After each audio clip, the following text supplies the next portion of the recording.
Hey guys! Hope everyone's doing well. This is chapter 2 of Tsotsi by Athol Fugard. Okay, I was sick.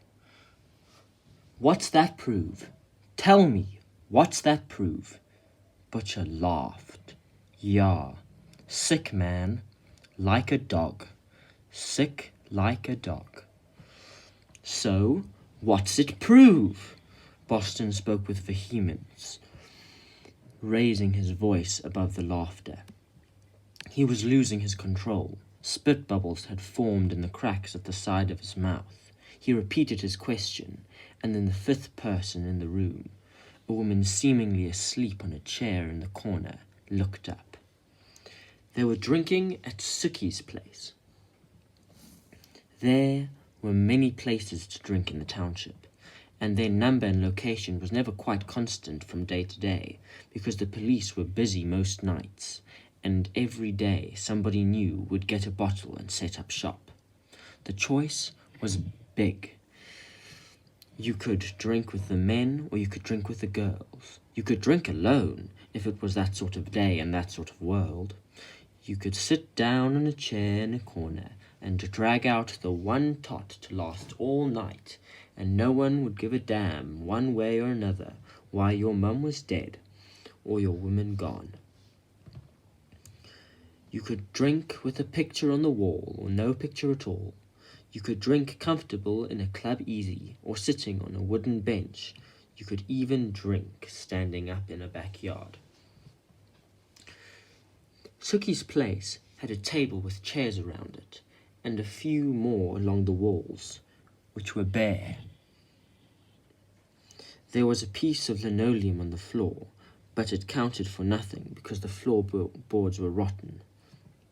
The light hung naked above the table, and on the nights when the wind blew and found its way through the broken window pane and the gap under the door, then the bulb swung slowly to and fro, and the shadow of its filament moved in a sinister manner on the wall. There was one door in from the street, and in the opposite wall the second door which led to the second room where Sookie lived, and slept, and ate her meals, and played her gramophone, and hid her bottles. Tsotsi was sitting at the head of the table, rocking on the back legs of his chair. The ARP was on his right. Butcher was opposite him. The chair on his left was empty, because Boston had not yet sat down. The woman was sitting apart in a corner. She had been there when they came in. She might have been there all day, with her head slumped forward, legs outstretched, her arms swinging loose at her sides, a meaningless mumble on her lips at odd moments. Boston was wide-eyed, with spit on his lips. "So, what does it prove?" he asked. The woman looked up suddenly. "Come here, Johnny," she cried. She was in her 30s and spoke without opening her eyes. Her features were as puffy as well-kneaded dough. None of the four even looked at her. Boston's eyes were moving with a nervous frequency from Butcher to the ARP to Tsotsi and back again, moving as the moment progressed and the laugh developed again, and the smile stayed smeared, moving like a cornered animal trapped in a ring of ridicule, looking for its opening and its escape. "Don't be so hard, Johnny." It was the woman again. "Come and give me a kiss." Boston went up to her. She cringed. With great deliberation and a flat hand, he slapped her in the face. Then a second time. Her voice dropped to a soft, vibrant register. She kept her eyes closed, but the frown went from between her brows.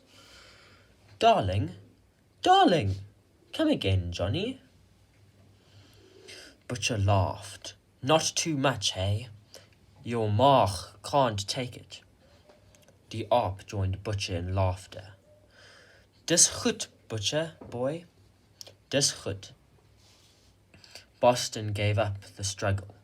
He went to the table and emptied his glass, but still didn't sit. He suddenly seemed to have lost interest in the other three. He walked aimlessly around the room and at times opened his mouth as if to say something. But when nothing did, he shook his head and carried on walking. Butcher's glass was empty. He thumped the table. "Sookie, I'm dry.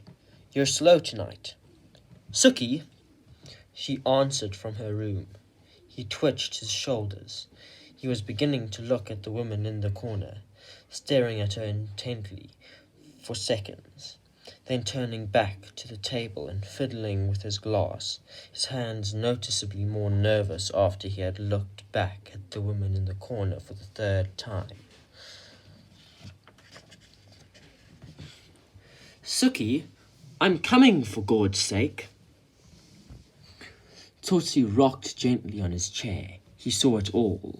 Butcher and the woman, the ARP half asleep, Boston prowling the room, looking for some inward thing, some word that would explain away, or even just explain that moment after the job on the train when he had sat down in the gutter and vomited, and even more than vomited, because Tsotsi also heard the sobs that slobbered out with the bread and beer of their meal an hour earlier. Going to Sookie's, Tsotsi had said to himself, "I will do exactly the same as I always do." It was that simple. So he rocked in his chair. He kept his hands idle on his knees. He drank 2 drinks to their 4. He watched them. He heard them sometimes, and sometimes he closed his mind and thought about nothing, and he said to himself repeatedly, "It is the same as always." He was persistent in his assurance and pursuit of an outward reality that was the same as always, because for some time now, in a strange way, it had no longer felt the same. Boston had something to do with it. He hated Boston. That was why he had chosen to take one on the trains. Because of Boston. Boston had been with them 6 months now. It had been all right before him, but when Boston had come, it had begun, and Tsotsi knew why. It was because of his questions. "What's your name, Tsotsi? Your real name?" he asked once, on one of the first days when he joined them. Tsotsi gave him a chance, looking at Diarp first before walking away. Diarp knew why Tsotsi had looked at him, so when he was gone, Diarp told Boston how much Tsotsi hated questions about himself, and how no one knew anything about him except that he was the hardest, the quickest, and the cleverest that had ever been, and that once somebody had tried to find out something, he was dead.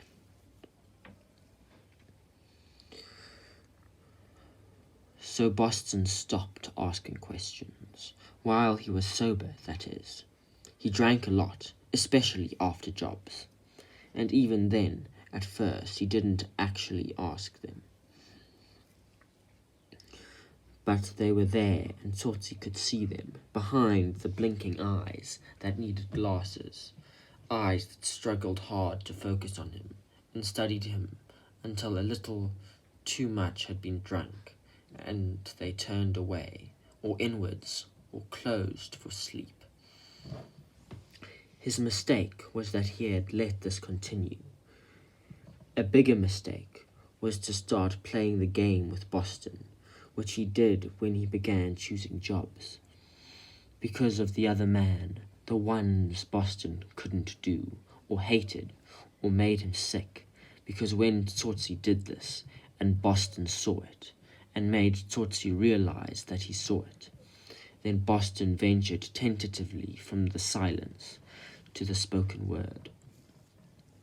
That was the stage their play had reached that night at Sookie's, when Butcher had called for more liquor and the ARP was half asleep, and Boston prowled the room, and Tsotsi rocked in his chair, outwardly calm, the same as always, inwardly uneasy as he watched the blurred shadow of Boston through his low eyes.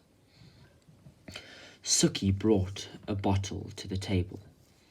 She was a coloured woman in her 50s, and her story was that she had been born in the best bed, in the biggest house, of the best European suburb in the city, but her mother never loved her, and that was why she lived in the township. "I wrote regular," she always said at the end of her story. "I've got the address, but I get no replyings."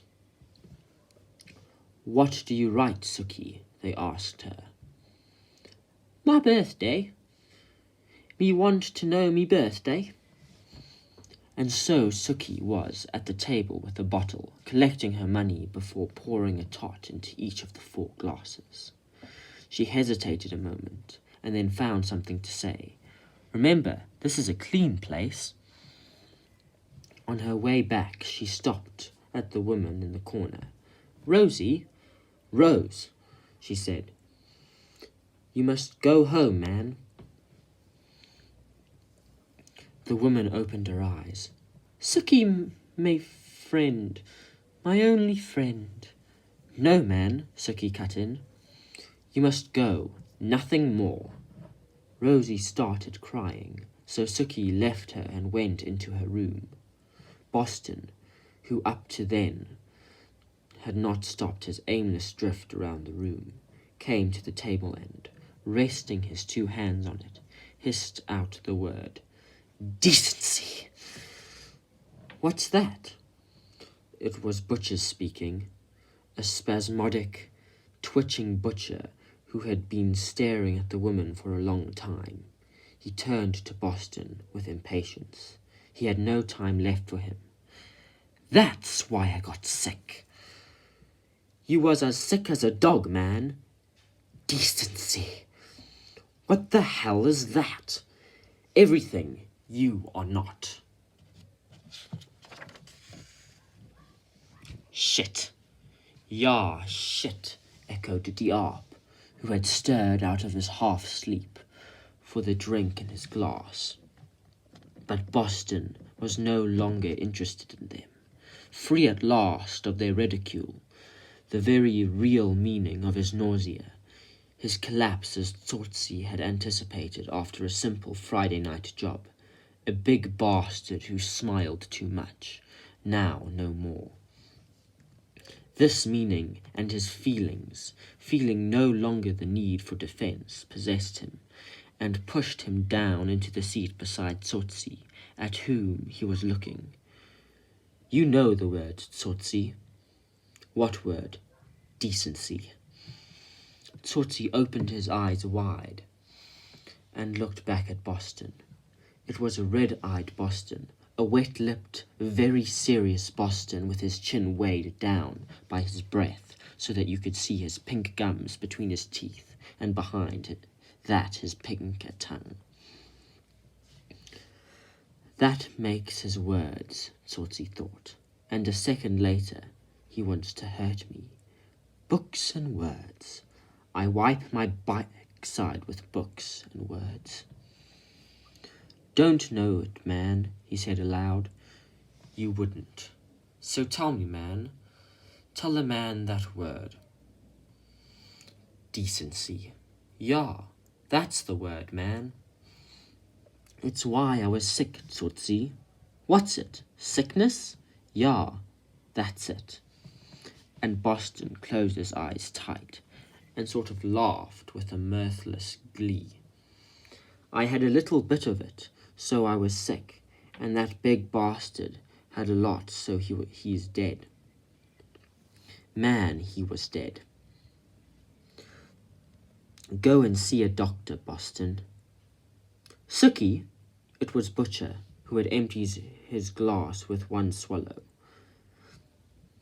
"Listen, Tsotsi, I'm going to be serious." Boston leant forward to emphasize his words. "Sookie,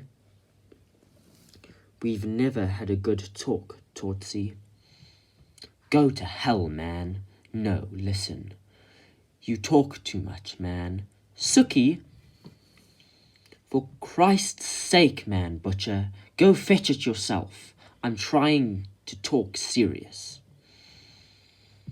You was as sick as a dog. Dis goed, butcher boy, dis goed. Listen, Tsotsi, how old are you?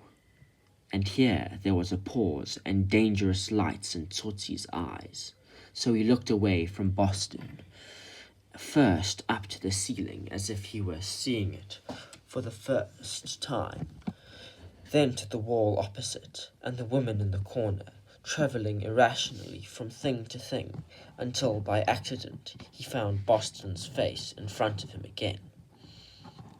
Tsotsi hated the questions for a profound but simple reason. He didn't know the answers. Neither his name, nor his age, nor any of the other answers that men assemble and shape into the semblance of a life. His memory went back vaguely to a group of young boys scavenging the township for scraps needed to keep alive. Before that, a few vague, moody memories, a police chase, and finding himself alone.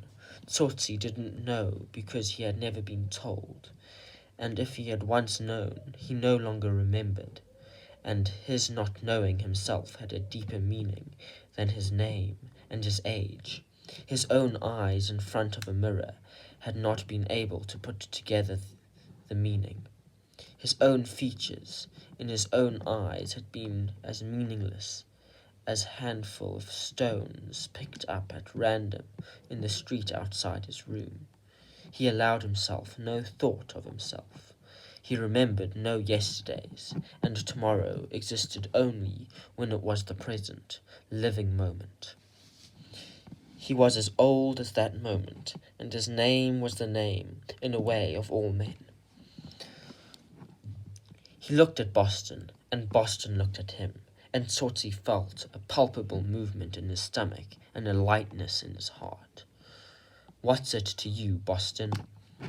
And Boston, who was drunk and deaf to this new sound in Tsotsi's voice, pressed on regardless.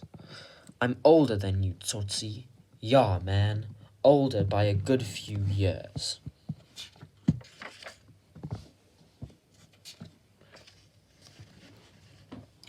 So what's that to me? A reason to listen. To you, yes. You know what I wanted to be when I was your age, Tsotsi. I don't know. I don't want to know about you. A teacher. I studied. I teacher boy, Tsotsi. I wore a tie. Yeah, man, with dots and stripes, like that big one tonight. That's what I'm getting at. That big one tonight. It's because of my decency. Your sickness, yeah, that's why I was sick. Go see a doctor, Botson. Jesus Christ! And there was no blasphemy in Boston when he said that.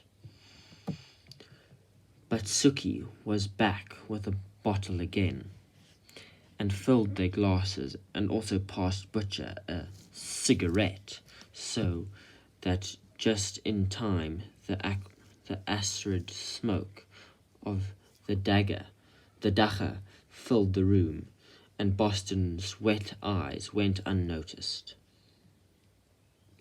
Sookie tried to move Rosie a second time. "Rosie, man, jy moet loop." "Sookie, my friend, nothing more than man. Move." She got as far as her hands under Rosie's arms when Butcher stopped her. "Leave her." "For heaven's sake, why?" "Leave her! You!" She looked from the woman to Butcher and back to the woman again. "She was my friend," but she shrugged her shoulders. "This is a clean place, hey? No rough stuff. Leave her!"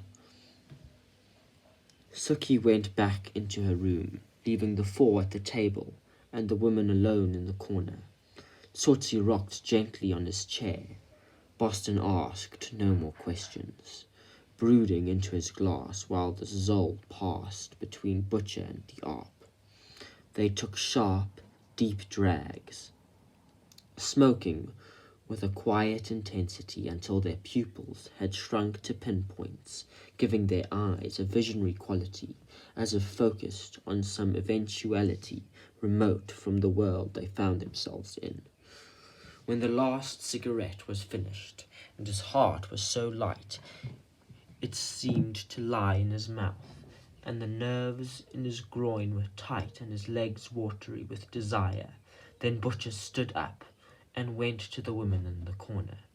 He stood there beside her a long time, and so rich was the smell of his presence that as a reflex the woman moved in her seat and parted her knees. Butcher put his hand under her dress. "Come again, darling," she murmured. He moved his hand higher. She opened her eyes. "Not in here. Please, not in here." He pulled her to her feet and pushed her to the door. "Butcher boy," the Arp said. Butcher turned and looked at him. He shrugged his shoulders indifferently. "Come," he said. And so the 3 went out into the night, leaving the other 2 alone. The room thick with smoke, a dog somewhere in the distance, and behind the wall where Sookie lived, her gramophone grinding out the broken shards of an old song. They stayed that way, Boston deep in his decency, Tsotsi considering a sudden irrational impulse that had come to jump up and run away somewhere, considering this while rocking on his chair, outwardly the same as always, both of them staying that way while many minutes passed, until a cry from the night where the other 2 had taken the woman made Boston look up. "Where they gone?" Boston asked. Tsotsi made no reply, but looked at the empty chair in the corner. Boston followed his eyes. "Hell," he said, and a second later, with the second scream, "Hell and Jesus." "What's the matter? Sick again?" "One's enough," Boston said. "One what? You know. You chose him. It's not the same. What's the difference? She'll live." Boston looked long at Tsotsi, because it was all ache now, and dull, the edge worn off like Sookie's old song, because it was that way he could look a long while without stumbling on words. When he did speak, it was slowly, as if he had trouble putting words together. "You feel nothing?" "Feel what? The big one tonight." Tsotsi stared empty-eyed at Boston. "That poor bitch out there." Tsotsi slipped a shrug of impatience off his shoulders. "Feel what?" he asked. "Nothing!" "That's what you said." When Boston's eyes brimmed with disbelief, Tsotsi was angry. "What do you mean, feel?" he asked. Boston put his glass down carefully on the table. He pulled his chair in closer, then resting his arms on the table, he looked up at Tsotsi, looking hard, blinking against the blindness of habit, trying hard to focus on the young man opposite him. "Listen, Tsotsi, I want to know. I really want to know. Feeling. How can I put it? Yeah." He put his hand into his pocket and brought out a knife. He pressed his thumb down and the blade shot out. Then, with great deliberation, wetting his lips with his tongue, he pulled the blade lightly across one arm, crooked before him on the table.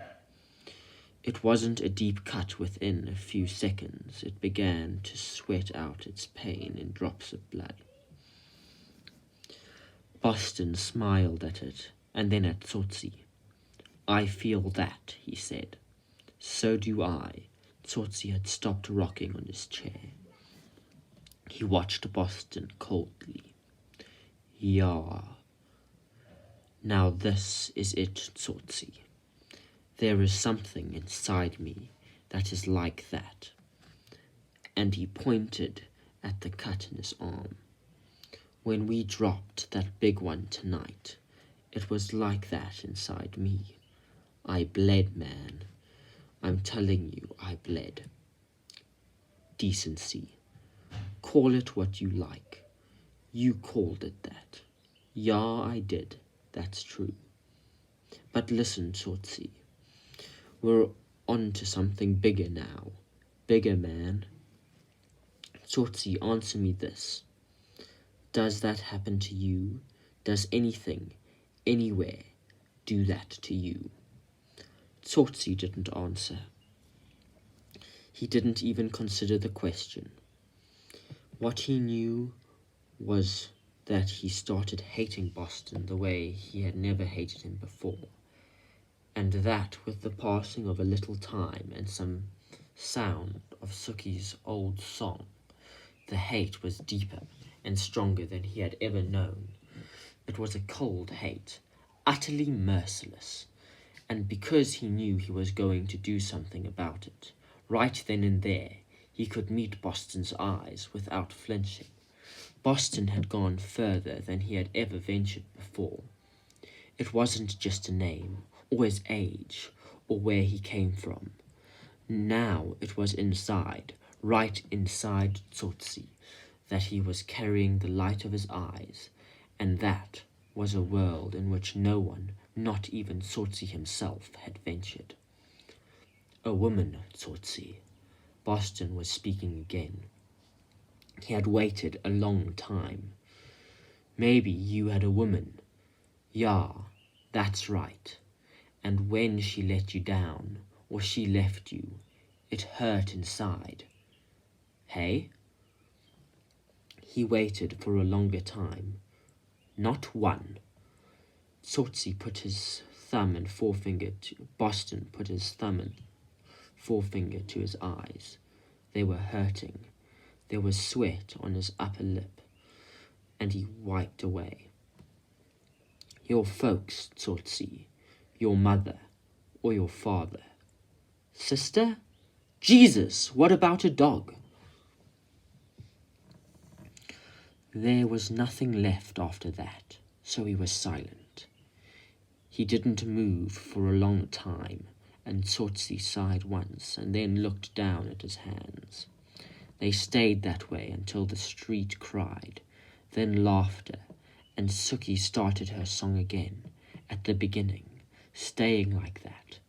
Boston still, Tsotsi seemingly the same as always, the one in disbelief, the other at the explosive moment of action, and this moment precipitated when Boston whispered, "You must have a soul, Tsotsi. Everybody's got a soul. Every living human being has got a soul." Tsotsi stood up, as if to stretch, his arms above his head, elbows straight, but bent at the wrist and turning. He opened his mouth to yawn, but instead a cry came out, and with that he brought one of his arms down in a wide swing arc, catching Boston full on the parted lips of his clenched fist. Boston went down, but before he could move, Tsotsi was over him, and this time with even more force, because he could aim. He broke his fist into his nose, and then his ear. Boston moaned softly. Tsotsi stood up and walked a few feet away, standing eventually with clenched fists almost flush against a blank wall. Boston, still moaning softly, rolled over on his stomach and raised himself on an arm. His words were blurred by the blood and broken teeth. "You'll feel something one day. Yeah, Tsotsi, one day. It's going to happen, and God'll help you that day. because when it comes, you won't know what to do.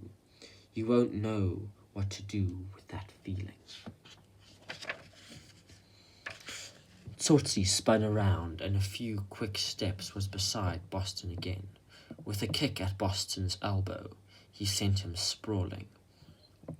This time Boston cried, and a second, and a third, and a fourth time as Tsotsi went to work on him with his shoes, using the heel and the toe, using everything he had learned about pain. Sookie came through the door, and for a time struggled to keep Tsotsi back. It was only then when Diop and Butcher came back and joined her, and Tsotsi realized that he could no longer get at the man, that he broke away from them and walked out into the night. They rolled Boston over and whistled through their teeth.